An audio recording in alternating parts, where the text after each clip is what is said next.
Manchester United's season has been filled with injury. We are currently on a winning way. We've seen it. We have nipped three in a bounce, but our season hasn't really been that great in terms of personnel and performance. But we can arguably say since Licha came back, we start to win. Now, unfortunately, Licha is out for 8 weeks. And the latest over the weekend, we saw Luke Shaw been taken out for potential injuries. It got a little bit of worry and shivers to my spine and thinking, what are we going to do now? We don't have a left back. But guess what? Fresh news come out that Luke Shaw is okay and is available to play against Luton. He's training on grass. Plus, today we're going to talk about what's going on with Jeremy Frimpong, with the transfer rumors with Frenkie Jong that doesn't really want to go away, and also Real Madrid. Why are they scouting our youngsters? Rasmus Hojlund, Garnacho, Alvaro Fernandes. Stick around, but please like and subscribe to this video right here, right now, and we will be back in 5 seconds with Mark Nurse, because this is the M&M Morning News Update Show. It's showtime.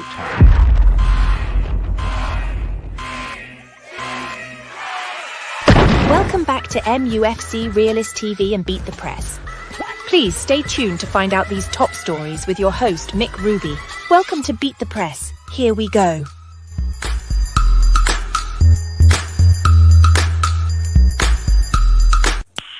Okay, let's go. Hey, let's go. Good morning to you, all of you. Good morning, everyone.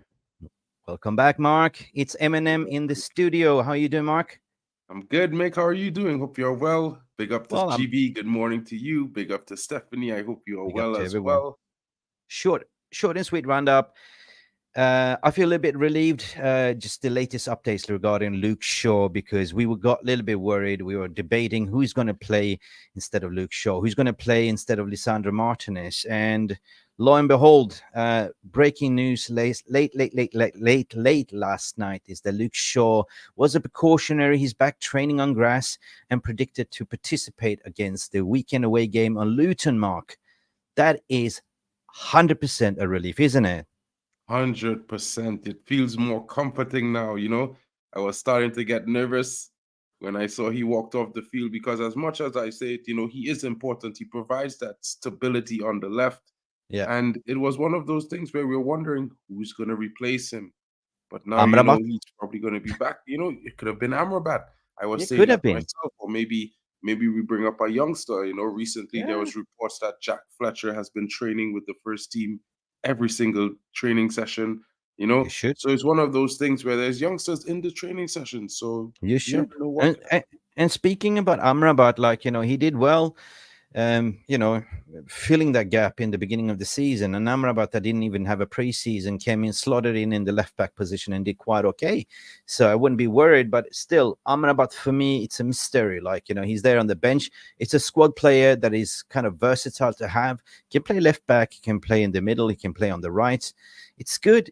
But listen, this is such a relief, man. Seriously, it's such a relief, because losing Luke Shaw would have been even a bigger blow. Luke Shaw has been kind of instrumental coming back, linking up with Rashford, and Rashford clearly missed Luke Shaw to sort of do the overlapping together with him on the left hand flank.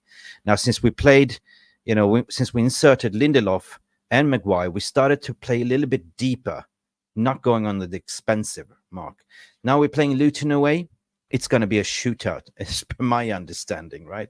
A little bit dodgy Luton, they lost against Sheffield, they got battered, and they battered. Who did they batter with 4-0? That was Brighton, wasn't it? Yeah, they battered Brighton, and they had a 4-all thriller with, I think it was Newcastle. Was it Newcastle? I think so. Yeah. 4-all as well. Yeah, but they drew. It's one of those things where Luton is scoring goals. They have a decent striker. He has a namesake of one of the greats who played. I think he played for Spurs, Adebayor. Yeah, sure. Doing well. But you know what? I think United is strong. We've beaten them earlier on this season, and I will always say, when we've beaten a team in a season when we weren't playing well, now we're playing in a much more comfortable 100%. way. The team is going to have that mentality boost of knowing that we've beat them 100%. already. Mark, a question to you, mate.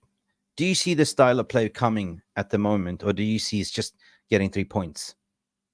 Well, As I was talking with Jarvis last night, I was in the chat asking questions. I was saying to myself, over the last 10 games or so, I started seeing more of the similar attacking patterns happening over and over in the game.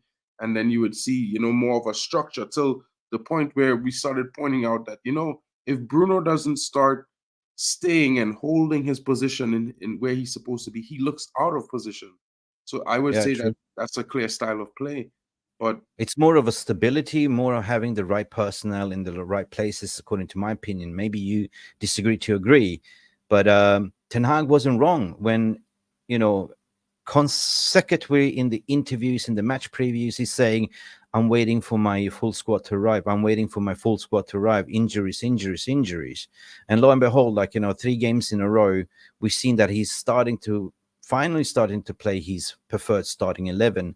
And therefore, Luke Shaw for me was kind of a pivotal moment to say, yeah, he's been the major contributor because Rashford hasn't been really firing. He's missing Luke Shaw partnership. We've seen the formation on top is they're starting to gel. Rasmus is starting to fire. He's starting to cook. And by the way, Real Madrid is kind of sneaking. No way, man. No way. We were going to get back to that story later on as well. And also the midfield, Kobe Mainoo, my God, 18 years of age, playing like he's a pro already, together with Casemiro. And Bruno Fernandes, as you say, he's got more liberty in playing that free, player maker role as well, right?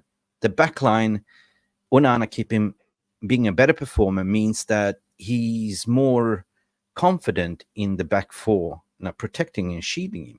Because if you look at Onana, he's had to deal with 11 different personnel changes in front of him, right? So I agree with them. Now, some people say, well, look at De Zerbi, look at, De Zerbi, come on, style of play. Yeah, they play good football, but they're losing games, man. Okay? What you want? A nice style of play of football, or do you want to win games? You can argue it to the point you can combine them together, but when you're not there, we're starting to shape. We are starting to shape. Mark, are we actually getting out from a 6 months long preseason? I feel like that's what the case is, because if you noticed at the beginning of the season, Rasmus Hojlund, when he received the ball, and he would drop deep into the midfield and receive the ball, and he would try to turn with the ball and move. But now, instead of dropping deep, he receives the ball and he drops it off right to Bruno short. And now, because of that, it opens up the attack more. So you can see there's little tactical tweaks and changes happening in the squad that's improving the play. And right. Yeah, it seemed like a long preseason for us. 100%. It is a long preseason. Big morning. Good morning to you. Stephanie Griffith is in the house. I see your besties in the house as well. But we need a better alternative on the bench in case Shaw breaks down during Luton game. Where is Aaron Wan-Bissaka? Park that question, because this leads into next transition in my thought, Mark, because question to you, it's not sustainable anymore with Luke Shaw, right? His availability keeps breaking down. You reckon in the summer that we will go for a Luke Shaw replacement? Or is Luke Shaw replacement Alvaro Fernandes at Benfica at the moment? Well, some people might say I'm a bit too crazy when I say this, but I would say it anyway. From the research I've been doing and what I've been looking at, I feel like Alvaro's tenure on loan is to prepare him to replace Luke Shaw next season. As you can see, he was in Spain 100%. and now he's in Portugal. So he's getting different experience. 100%. May I elaborate why you're saying so? I'm not going to steal your thoughts, but for me, it was obvious when they took him out from Granada, to put him in a better, I would say Benfica is leading the league, a better club for his developments. There's future plans with the kids, right? You're saving yourself a lot of money on the transfer market. And Alvaro Fernandes is, for me, according the next upcoming best, left back in the world. He's fast, he's technical, he's got very good defensive abilities. He can actually cross the ball as well. So you save yourself 50, 60 million quid by doing so. Yeah, you might get a little bit of money on loan return and stuff like that, but there's no option for them to buy. It's more, develop a player, right? So more like it, more like it. One of those things, and if you look at Alvaro's performance, you would see that he was focused on in the preseason. And you know what? A young player has to make himself how should I put it? He has to make his spot, make the demand by performing, so he gets that spot into the team. It's not something that's Yeah. just given. You know what I Yep. mean? 100%. According to Aaron Van Bissaka, AWB injury. I don't really know what's going on. I don't know really what's going on with Malacia, with what do you call it, Mason Mount. I mean, the physical department is just amazing, horrendous, right? Where are they? Well, we know that our physio department is out of date anyway. But question then, guys, to the VR room, to you, Mark. Who do you think that in the summer United will retract out of all the loansters and deals, and who will get a spot? Start with you, Mark. I don't think that. I think Dango will make the cut back 100%. If you look at positions, for instance, what we need, I don't think that Pelistri is favored by the club. Of course, I think he cooked Barcelona the other day. So maybe Pelistri is more for the Spanish league to be sold. I mean, it's no favoritism. It's just logic to look what we really need. We stacked in the winger position. Amad Diallo has been promised greater things. Something's got to be sacrificed, and I believe it's going to be Pelistri. Greenwood, that's going to be decided in the summer, but it's definitely a striker that we need also in the summer. Put aside all the agendas about the minority and stuff like that. We're not here to judge anyone. But at the end of the day, we spoke about this so many times. We need a younger striker, not a senior striker, because Hojlund is cooking at the moment. So the one for me would be Benjamin Sesko for 40 million in the summer release clause, like for like. But other than that, who would you think will make the cut, come back to United in the summer? We spoke about Well, Dango, Alvaro definitely Fernandes. Dango. Definitely Dango. Dango, Mick, because what I was told when with some people that I know is that there was a decision made by the squad, by the team and the management, and it was between, it was either choosing, are we going to keep and develop Dango Jr. or are we going to do it with Isaac Hansen Oren? So as you can see, Isaac The Hansen Oren was decision sold was to Peter Dango, Bremen. yeah.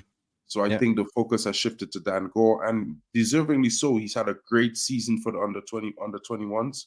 He's had an even better season play, captaining the under 18s in the youth league. Was it more of a club assessment? You know, who should we keep? Who should we sell? Who's got the better future at United? Is it Dango? Of course, it's a, you know, what do you say, homegrown talent in a way, or is it to get more money to sell off Aaron Hansen with a buyback clause and insert a sell-on clause as well? So they didn't really make pancake out of it with Aaron Hansen, Isaac Aaron Hansen, Oren. Yeah, it was one of those things. And it seemed more like a club decision, to be fair, because if you look at it, they're both very talented. You know, I would say Isaac Hansen has a little bit more to offer going forward. He's very creative, but I would also say that he has one deficiency, and although he's very talented, has a great footballing IQ, he's not physically up to the level It's not at physical, the no, moment. no. So I maybe know. I think the development needed for him to get a lot of game time so he Yeah. could put on the size and get to deal with them. All right. But listen, it's exciting times moving ahead, because apparently we have a very talented academy at the moment, very promising youngsters coming out from the under 21s and under 18s. And currently we have youngsters being bled in the first team squad. You know, what is the latest that, you know, Real Madrid is, you know, basically going head over heels for Rasmus Hojlund. They're going head over heels for Garnacho. That means that we have a heck of a good talent here in this squad. How can we are not a big club? We used to be a big club. We're not playing up there with the Champions League. We know that Hojlund loves Manchester United. There's no chance in hell he will go to Real Madrid. But they're still knocking on the door, Mick. They're still And as knocking. the reports have been shown, you know, there's reports from Pletty Goal as well as the Athletic that show that Real Madrid, you know, although interested in Kylian Mbappe, they have yet to replace Karim Benzema. And if you know, Kylian Mbappe is set to be played on the wing. He's not going to be a striker at Real Madrid. So they're still looking for that striking option. And What although about they have Garnacho? well, Garnacho, you see, they were thinking about making a change with the striker that they already with the winger they already have in Rodrigo. They were thinking maybe he might not be suited to what they want going forward, and they were looking at the young Garnacho as a possible replacement for him. And they've been liking the way he has been taking form and changing on the right, which makes him also available to be used as an option if Vinny's out on the left. You know what I mean? Um, no. We were linked to Vinny. We were also linked to a potential Chouamini. You know what I mean? Maybe they will try to do like the swap deal card, but there's no chance in hell United will get rid of Garnacho for a. What do you mean, a Chouamini? Like, I don't But think so, you man. see, the next thing is that there's also a report saying that they have been looking at the young Kobe Mainu as well because they're Yeah, planning a raid of they 3 are, players man. and possibly 4 because Galacticos, stay away. Stay away. Even Pep 100%. Guardiola bidded 3 times for Kobe Maino. Kobe Maino says, nah, not having it. I think, Mark, in certain sense, if we're speaking about that, it's so important that we are actually retaining our future stars because this is generational makeshift, right? So don't be desperate to sell off your talent just because you need cash. We need to compete. We need to win, according to my opinion. Now, 100%. speaking about the transfer market, Mark, um, this Frimpong story has been circulating, right? He's cooking at Eintracht Frankfurt at the moment. Yeah, man, they're doing a madness. They like, poor Harry Kane went there to win a league title for the first time in his career. Apparently, Frankfurt. No, it's not. Sorry, not Eintracht Leverkusen. Frankfurt. Leverkusen. It's basically Donny van de Beek that's not getting minutes at Leverkusen. Poor Eintracht Donny. Frankfurt. Free Donny. But man, Xavi Alonso there, he's cooking, man. He's Yeah, cooking. he is. He is. Five, They're six doing points really well. clear of the lead, right? 6 points Fine. clear. Bayern Yeah, Munich lost at the weekend 3-1. It was tough. yeah. It's all the old guys on the bar at the pub in the corner there, they were making noise late at night because they lost. They were disappointed.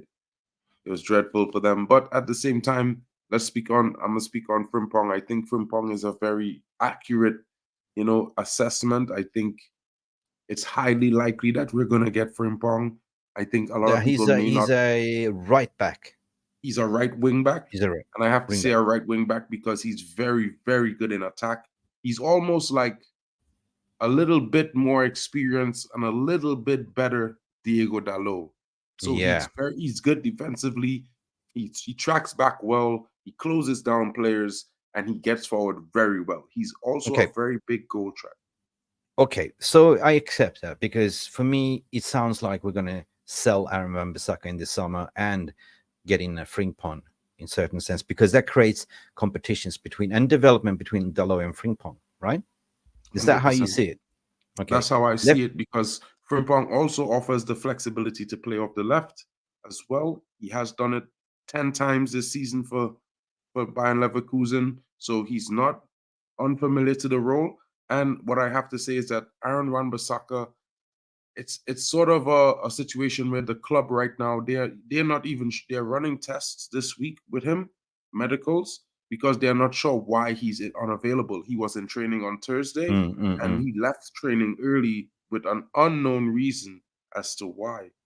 So Unknown. Eric Ten Hag in the post-match press conference was asked about it last Sunday, and he was only able to say that we're going to do assessment this Okay. week, and we were Okay, unable to fair have enough. Fair enough. We'll find out. We will find out in the manager's press conference anyway later on this week as well. Now, moving on to the left back position, then of course we spoke about Alvaro Fernandes potentially coming back in this summer and be the Luke Shaw replacement. Perhaps we're not selling Luke Shaw in this summer. Perhaps we're just going to keep Luke Shaw there and have Alvaro Fernandes as an understudy. Midfield position, speaking about Bayern Munich, right? The reports don't really want to go away regarding Joshua Kimmich as well. Apparently I was listening to Fabrizio Romano to say like there is some serious talks that he's got 1 year left on his contract. They're going to try to sort of have a chat regarding late April and May to see. But if they don't come to a resolution, he will be available in the summer window. And Manchester United has been reported to go out to look for those kind of players that has 1 year left on the contract. And Joshua Kimmich, he's a fantastic player. He's a fantastic midfielder, right? So what seems to be the issue? Why doesn't he want to renew a contract at Bayern? He's been having a bad season, to say the least. If I had to say, he's not been in good form. He's had 2 injuries this season. It's been tough for him. He had a decent outing in the Champions League, even against Manchester United. I would say those would be his highlight performances of the season so far. He has not been I'm not sure if it's something with the new tactics of Thomas Tuchel, but since the season before, he has not been really having a great time at Bayern Munich. No. So it's more like for the last 2 seasons, he's been kind of good, kind of bad.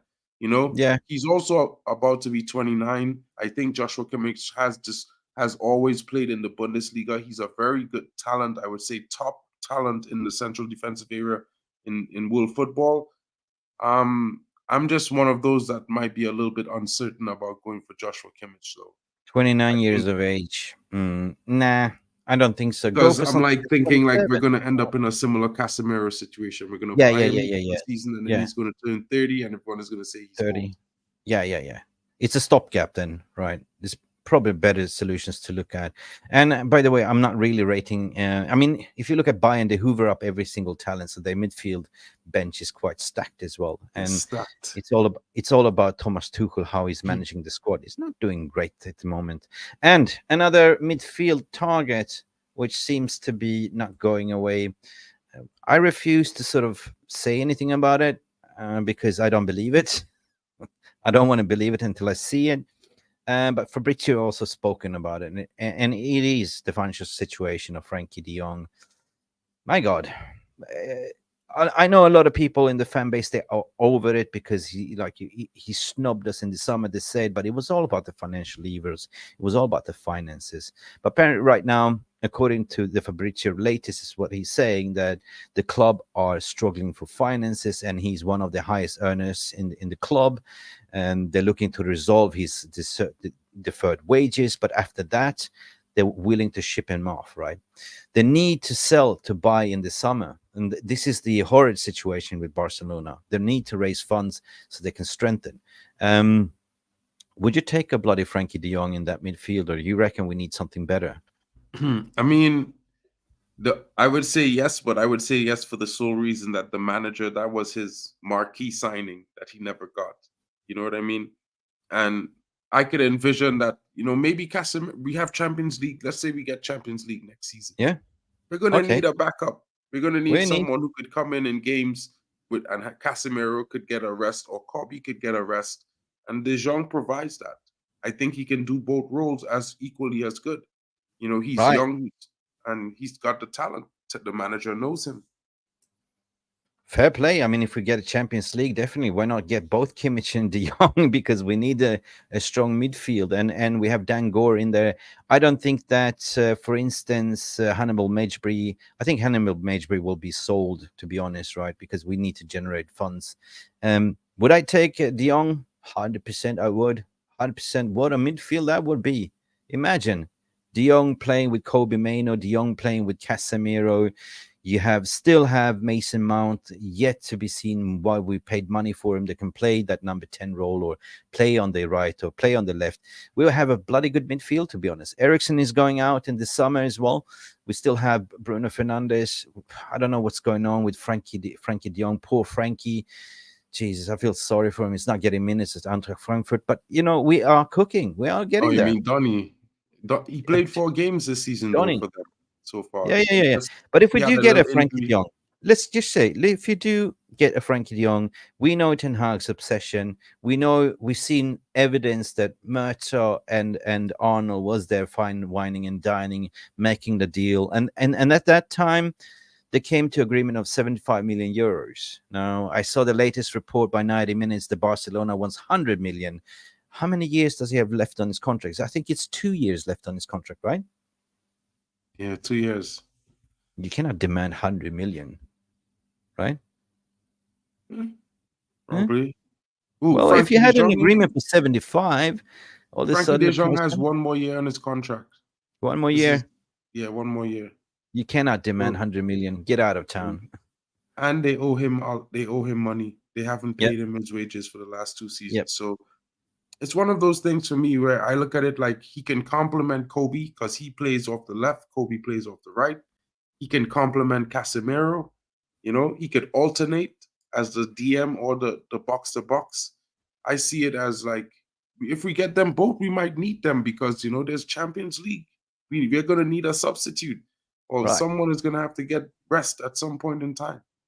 So Anyway, guys, it is the paper talk. The paper talk, as per usual. We are back here in the morning just to deliver what's been reported in the paper. Whatever you believe, if you believe in tooth fairies, if you believe in paper talk, transfer rumors, it's up to you how you receive it. We're just here applying our opinions. And do not forget to smash that like button. It's so important. Let's go to the comment section before we close the shop. Let's keep it down to 30 compact minutes. Madhouse, I say, would you spend half of all that budget on the Jong? I wouldn't have a clue, man. It's not my money, to be honest. It's not my money. It's fantasy money. You know what I mean? I definitely would. Compass Murph, is Frankie de Jong Maino competitive enough for the Premier League? He is I think so. very bloody press resistant. He's another glider 2.0, collects the ball deep. He's a goal scoring threat as well. Can drive with the ball. He's a ball carrier, man. This guy's got installed like a 360 vision sensor like that, right? Yeah, Imagine he's having very two of good. those Kobe Maino as well. Like, that'd be great. But still, I agree what you're saying. We need a combative force in the midfield, like a tank, like a Dangor in the midfield, to be honest. And we all know Dango has the bite in midfield. It's got We've the seen bite, it yeah. in preseason. He got a red card. Yeah. No. What's the fullback's name in Newcastle? What the hell is it's not Dango? What's his name? Dan Burn. Dan Jesus, Burn, that guy's a beast. that Have guy you is a seen him? tank. Have you seen him? He's like, wow, 6'4", 200 pounds, pure muscle. Dude looks like a monster. dude. Man. Yeah. Imagine having that GI Joe in the midfield, that is fast, competitive. You should not pass. That's a destroyer. That is a destroyer. But still, guys, we still have Casemiro 2 years left on his contract, so it's vital for me that we keep Casemiro for the leadership. Marcin, I can't really pronounce your Marcin surname. Wazawati, I think. He's a Wizawati. Ten Hag will go sooner or later, and Frankie de Jong would stay with big salary. Well, apparently it's been reported that they're going to have contract talks because his contract expires within 1 year as well, so they're going to have renewals. What a giant, guys. Compass Merck, we had an awful window last year. We can't afford to waste transfer this summer. We need at least 3 defenders and a midfielder and a striker. That is what I we agree need. with that in an extent because I think maybe a lot of people think that Alvaro isn't going to return, but I strongly think that he's going to come back. I think Yeah. maybe we couldn't give him the game time he would need it, and no one could have predicted that Shaw and Malacia would not be available at this point in the season. You know what I mean? Right. So it's one of those things. Okay, But I guys, think wrap it up. Leave your comments in the comments section below after this video. Do hit the like. We will be back at 3 p.m. UK time with a little bit of a longer stream, and we're going to talk about the ratification, the delay, what's going on, the dodgy deals and shading. We've been quiet on this channel, sitting back and observing, but it's time to have a conversation, I think, because we saw reports from Ben Jacob to say that the Premier League is stalling on approving Sir Jim Ratcliffe, and it's not Ineos, it's actually Trawlers Limited. What is that all about? What's going on behind the scenes? We're going to provide an independent opinion, looking at what the mainstream media is saying and what the independent tweets and other accounts are saying. And at the end of the day, it's our duty, it's our club. Glazes out is what we want, 100% full sale only, but we got to have a conversation regardless of what. Stay tuned, guys. Tune in to our show then at 3 p.m. UK time. And until then, beautiful people, this has been a short, snappy update with my boy. I don't know his name anymore. What's his name? big up to Mick Ruby, and it's your boy MarkN MUFCFAN. You know how we do, guys. Big up to you, Madhouse, coming in all the time. Big up to Stephanie. Compost Smurf is always here. Big up to GB, Yeah, Kenny man. Fan TV, Dark Crow. Hope you have a good day, my buddy. You know how it is, guys. We'll see you all later. Don't forget to be here. Hey, Nikhil, hope you're good. Come in again soon. We'll Yeah, see man. you all later on today where we discuss the dodgy deals. Guys, stay tuned for more information from MUFC Realist TV. Don't forget to smash the likes and subscribe if you're new. Smash it for Mick. He's this guy, like, he never sleeps this way. He never sleeps. I don't sleep. I live for this club.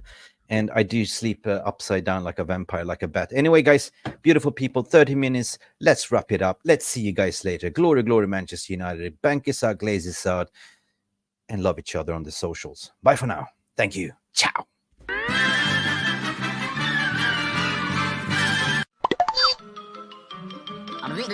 That's all, folks. Thank you so much for stopping by and watching MUFC Realist TV. Don't forget to like and subscribe and follow us on the socials.